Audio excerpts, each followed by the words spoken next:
Once a force to be reckoned with in the global arms trade, Russian weaponry has seen a significant shift. What's behind the decline in Russian arms exports, and who has risen to become the world's second largest arms dealer? And can you guess who's still holding the top position? At the height of the Cold War, one of the major indices of Soviet power was the quantity of arms it exported to the rest of the world. Whether propping up an associate in one of many ongoing proxy wars, bolstering the strength of a member of the Warsaw Pact, or reinforcing the rise of Third World tyrants-to-be, there always seemed to be a willing market for the stockpiles of unused Kalashnikovs, MiGs, and T-62s, crowding the Soviet Union's many surplus depots. When the USSR collapsed in the early 90s, however, Russian arms exports went into sharp decline. Under the leadership of Russian President Vladimir Putin, the country experienced a temporary resurgence in arms sales throughout the 2000s and 2010s. This upward trend coincided with more frequent military interventions outside Russia's borders, especially in places like Georgia in 2008 and Syria in 2015. Smack dab in between these two conflicts, Russian arms exports peaked in 2011, when the country virtually matched American arms exports, rifle for rifle, shell for shell, and tank for tank. It did $8 billion worth of deliveries to 35 different countries in that 1 year alone. For a moment, it looked like Putin really was recapturing the type of geopolitical influence enjoyed by his Soviet forebears. Then in 2014, Putin invaded Ukraine and, well, things started to fall apart. Over the past decade, Russia has witnessed a precipitous decline in arms exports, which by some estimates has contracted as much as 70%. Some analysts call the waning profits and the subsequent loss of prestige one of the many casualties of Russia's war in Ukraine. If the war in Ukraine is partially to blame, it doesn't look like things are going to change anytime soon. Russia can ill afford to export arms to eager buyers around the world if it can barely keep up its own staggering vehicle and equipment losses in Ukraine. The longer the war stagnates, the more equipment Russia will be forced to throw into the meat grinder. The more equipment it consumes, the less there is on the table for Russia to export. It might be simple maths, but it's also a damning equation for the Russian arms industry. Naturally, one man's problem is another man's opportunity. Since the end of the Second World War, there has been an almost immutable balance in global arms exports between the United States, the biggest seller of global arms worldwide, and the Soviet Union, whose mix of high-end aircraft, air defense, and battle tanks, as well as reliable, durable, and cheap small arms weapons, found ready buyers the world over. Now that Russia's declining arms exports have left a vacuum in the marketplace, other arms sellers are eager to fill the void. In fact, in 2021 and 22, Russia was finally surpassed by another nation as the second largest arms dealer on planet Earth. Just who that is might surprise you. Today, let's explore what effect the collapse of the Russian arms industry might have on its near and long-term geopolitical and economic prospects, and what Russia's performance in Ukraine might mean for prospective buyers around the globe. It's a demonstrable and somewhat jarring fact that today, the once vaunted Russian military, with its endless reserves of military materiel, is now more dependent on arms sales to China and India than any time since 2003, but at much smaller export volumes, and with both India and China continuing to develop their own import-competing arms industries. After the collapse of the Soviet Union, the economic outlook in Russia looked pretty bleak. Russia had one ace up its sleeve, however. China was experiencing stupendous growth, and as it had during the Cold War, relied heavily on Russian arms sales to sharpen the sword of its growing military, until its own GDP, industry, and global industry had reached rough parity with the United States. Between 1990 and 1999, Russia reinvigorated its status itself as a major arms seller on the global stage, with a torrent of cheap equipment sales to China and its rapidly growing neighbor India.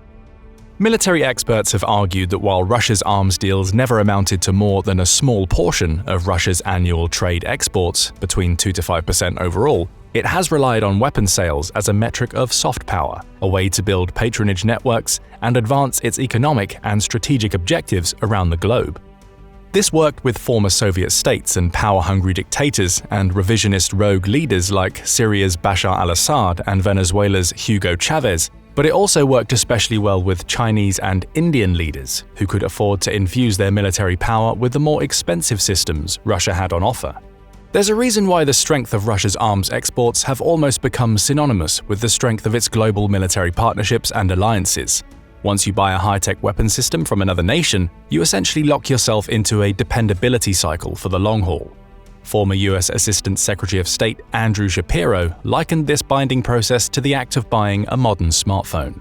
When someone buys a smartphone, they're not simply buying a piece of hardware. They are buying a system that includes the operating system, the system's software for email, photos, and music, as well as access to many other available applications. Therefore, an individual is in fact entering into a relationship with a particular smartphone company over the life of that phone. Similarly, when a country buys a fighter jet or other advanced defense systems from a foreign company, they are not just getting the hardware. They are buying a larger system, one that will need to be updated and repaired throughout its lifespan, which in the case of a fighter jet can be as long as 40 years. This means that in purchasing the hardware, the buyer is actually committing to a broader, long-term relationship with the United States. This helps explain why it's been so hard for certain countries to denounce Russia over the past 2 years, despite the illegality of its invasion of Ukraine. Just look at India, whose military stocks are 70 to 80% composed of Russian-made equipment. When a nation becomes majorly dependent on foreign arms exports, it becomes exponentially harder to alter the course without severely impairing one's own defense capabilities in the short term. It costs a lot of money too. Historically at least, inasmuch as Russia's military could demonstrate its effectiveness on the global stage, it could convince buyers and buyers-to-be that their equipment was worth purchasing. Since its botched invasion of Afghanistan, a spate of successful, smaller-scale interventions effectively filled this role, building global confidence in the reliability and utility of Russian weapons systems. Then in 2014, things started to change. Russia informally invaded Ukraine after the Maidan protests, inviting economic sanctions from the West as well as geopolitical pressure on third world countries to no longer purchase Russian arms. Between 2013 and 2017, Russia enjoyed a share of between a quarter and a fifth of global arms exports and more than 35 customers worldwide. Between 2018 and 2022, that number contracted by 1/3, leaving Russia with just 16% of global arms exports and a mere 12 customers. Fast forward to Putin's special military operation, and Russian arms sales reached their nadir. He simply could not afford to sell the systems he soon realized he would need to maintain Russia's stranglehold on what it conquered after February 2022. That year, Russia managed $2.82 billion in arms sales, a paltry sum compared to the nearly $8 billion it was selling a decade prior. Today, France, of all countries, has stepped into the void and has surpassed Russia as the world's second-largest arms exporter, with China taking the bronze in third place. The invasion of Ukraine has cruelly exposed the quality of high-grade and cheap Russian weapon systems alike, like a store's customers passing on discounted bargain bin goods because they can clearly see the product's defects. Russian customers were undoubtedly disturbed by not only the inefficient organization and employment of Russian weapons systems in Ukraine, but the exposure of glaring technical defects and design flaws that resulted in so many tank turrets being hurled into orbit. Russia had to temporarily replace armored losses with new, old-stock BTR-80s, BMP-1s and 2s, and those archaic T-62s themselves, 10 years older than the first Ford Mustang. The fact that Russia's long-anticipated Armata, Boomerang, and Kurganets fighting vehicles have also failed to make an appearance on the battlefields of Ukraine is equally worrying, as it reveals broader industrial bottlenecks that reflect poorly on Russia's ability to deliver what it promises over the long term. Back in 2015, Russia said there would be 1,000 T-14 Armatas in service by 2025. By 2024, that means there should at least be some T-14s in service, right? Yet today, there is still no production line for the Armata, and few, if any, are in the Russian ground forces service. Videos of Russian soldiers complaining of badly rusted rifles, poorly maintained artillery shells, and unserviceable logistics vehicles have also been aired on Telegram and other social media platforms since the conflict began, speaking to the dilapidated state of Russian war materiel. Conversely, think of the benefits reaped by American arms dealers who are receiving real-time endorsements for state-of-the-art weapons being used against a near-peer threat for the first time. The poster child in this example is clearly America's HIMARS system, which has proven so effective in Ukraine that Taiwan, Poland, and Australia have not only put in for a new wave of orders, but Germany, yes, Germany, recently agreed to conduct a joint project with Lockheed Martin to create its own version of the platform. It's clear that Russia's customers are beginning to see the writing on the wall. If they are serious about their own defense, they should probably look elsewhere. Many are beginning to recognize that Russia's own defense needs will constrain its ability to fulfill its long-term arms orders. This at least was the conclusion of Serbian President Aleksandar Vučić, who in the aftermath of Russia's November 2022 withdrawal from Kherson, expressed Serbia's need to create its own future with regards to its military capabilities. Armenia recently jumped ship too, criticizing Russia's failure to deliver the goods or offer meaningful support in its war with Azerbaijan. So, when you account for the decreasing dependence of India and China on Russian arms exports over the past decade, the destabilizing nature of events like the COVID-19 pandemic, and the poor showing of Russian weapons systems in the ongoing war in Ukraine, you can see why Russian arms exports have taken such a big hit. Today, Russia has an intractable problem. Though it still has plenty of Soviet surplus left over from the Cold War, its foreign customers are increasingly aware of Russia's inability to maintain these aging systems or prevent their descent into obsolescence. Likewise, as Russia becomes even more isolated on the global stage, sanctions will restrict access to advanced technologies and components it needs to produce sophisticated weapons. These include the optical systems, bearings, machine tools, engines, and microchips, which have notoriously gone missing throughout Russia. These limitations will undoubtedly affect the competitiveness of Russia's arms in the global market, as arms manufacturers prioritize the restocking and rehabilitation of lost or damaged equipment in Ukraine. There have, for instance, been reports in the Russian media that certain arms manufacturers failed to deliver artillery systems for Vietnam or aircraft for Algeria on time. According to a recent CSIS study, in a radical turn of events, Russia has now begun to try to purchase back much-needed military components and technology from countries such as India and Myanmar. Russian tank manufacturers in late 2022 were importing $24 million worth of components simply to cope with requests to modernize telescopic sights and cameras on old models pulled from storage. The more these cases compound, the more Russia's traditional customers will be forced to diversify their suppliers. Vietnam, who has started courting other American, European, and Asian nations to source its military hardware, is one good example. The passage of the 2017 CAATSA Act by the US Congress in the aftermath of Russia's 2014 annexation of Crimea has also contributed to the decline in Russian arms sales. The act imposed secondary sanctions on countries who engage in significant transactions with Russia's defense sector. Reinvigorated after the 2022 invasion, CAATSA has disincentivized many recent customers from making Russian weapon orders, adding to the woes of Russia's defense industry. Here's the hard data. As of late 2023, Turkey had a deal in place to buy a series of S-400 SAM systems that has since been put on hold. A deal for 16 Mi-17 helicopters made by the Philippines has since been cancelled.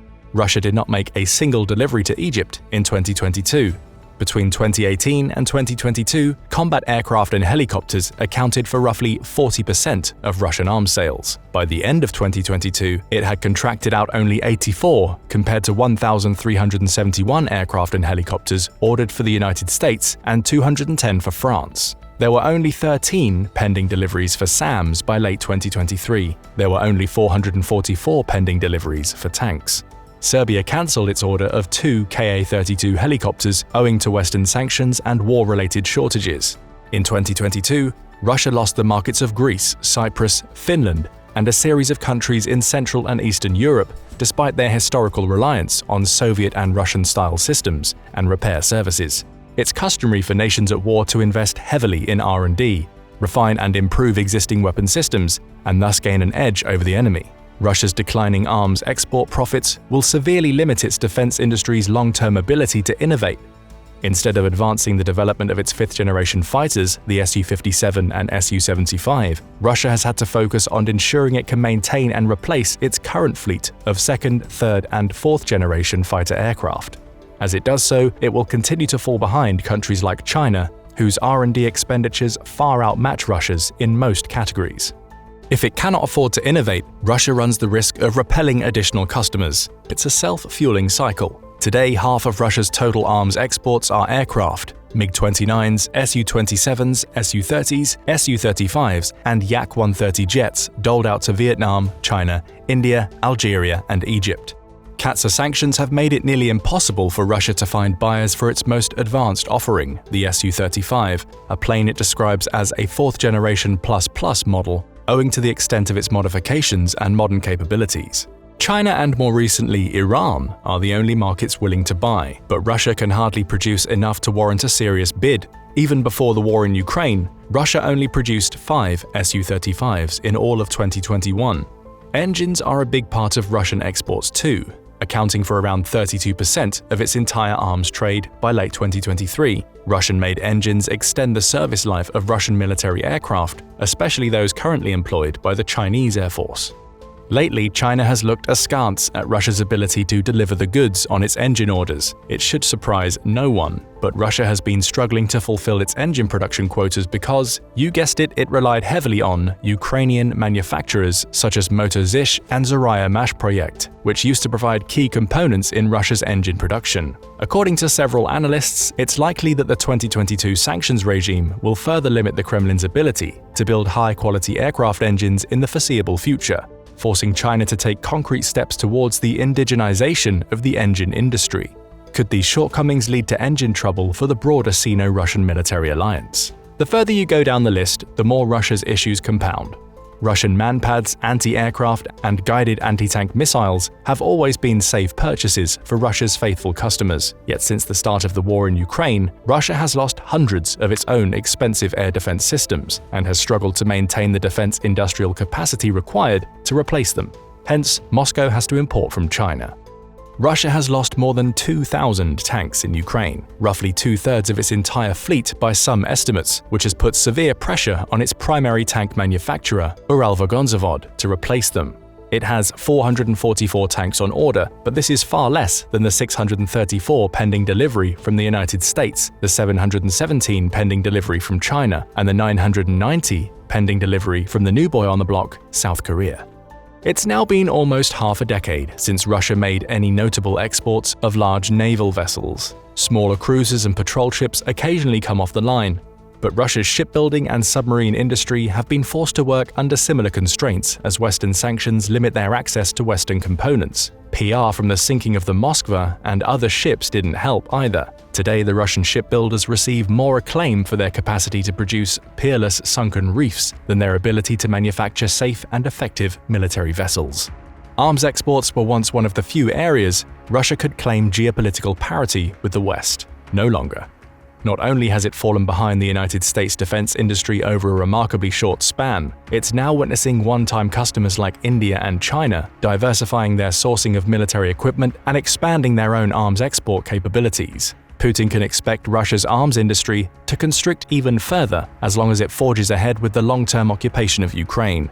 Back in May 2022, Ukrainian officials in Kyiv came up with an ingenious idea. They would take the hulks of burned-out Russian tanks, artillery, anti-aircraft, and infantry fighting vehicles and put on a sort of public exhibition in Mikhailivska Square. In August, an even larger exhibition was held on Kyiv's central Khreshchatyk Street. This time a display of more than 80 destroyed and captured tanks, howitzers, rocket artillery, and other systems.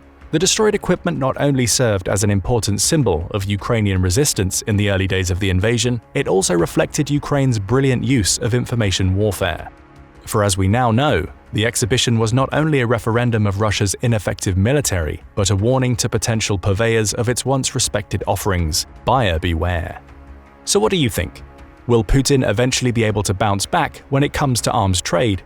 What strategies do you think he will try to employ to revitalize Russia's arms export industry and regain its former prominence? Let us know in the comments, and don't forget to subscribe for more military analysis from military experts.